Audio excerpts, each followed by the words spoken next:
আসন্ন ত্রয়োদশ সংসদ নির্বাচনে ৩ আসনে নির্বাচন করবেন বাংলাদেশ জাতীয়তাবাদী দলের ভারপ্রাপ্ত চেয়ারম্যান তারেক রহমান। দলটির নানা পর্যায়ের ব্যক্তির সঙ্গে যোগাযোগ করে এই তথ্য জানা গেছে। তবে কোন ৩টি আসনে লড়বেন তা এখনও নিশ্চিত নয়। এছাড়া বিএনপির চেয়ারপারসন বেগম খালেদা জিয়া একটি আসনে নির্বাচন করার সম্ভাবনা রয়েছে। শুধু তাই নয়, সিলেট ১ আসন থেকে এবার ধানের শীষ প্রতীকে দেখা যেতে পারে তারেক রহমানের স্ত্রী জুবাইদা রহমানকে।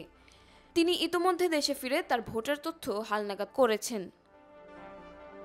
ত্রয়োদশ সংসদ নির্বাচনের তফসিল এখনও ঘোষণা করেনি নির্বাচন কমিশনার। তবে প্রধান উপদেষ্টার ভাষ্যমতে ফেব্রুয়ারির মাঝামাঝি সময়ে হতে পারে এবারের জাতীয় সংসদ নির্বাচন। জুলাই গণ অভ্যুত্থানের ১ বছর হয়ে গেলেও এখনও দেশে ফেরেননি তারেক রহমান। ২০০৮ সালের পর থেকে প্রায় ১৭ বছর যাবৎ দেশের বাইরেই অবস্থান করছেন তিনি। গুঞ্জন রয়েছে নিরাপত্তাজনিত কারণেই তিনি এখনও দেশে ফিরছেন না। জানা গেছে নিরাপত্তাসহ তারেক রহমানের দেশে ফেরার সাথে সংশ্লিষ্ট নানা বিষয়ে সরকারের সঙ্গে ঘনিষ্ঠভাবে যোগাযোগ রক্ষা করছে বিএনপি। গয়েশ্বর চন্দ্র রায় জানিয়েছে, তারেক রহমান কবে দেশে ফিরবেন সেই সিদ্ধান্ত তিনিই নেবেন।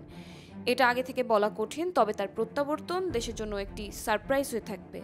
দেখা যাবে হঠাৎ একদিন ঘোষণা আসবে যে তারেক রহমান আগামীকাল দেশে ফিরবেন। ইনশাল্লাহ।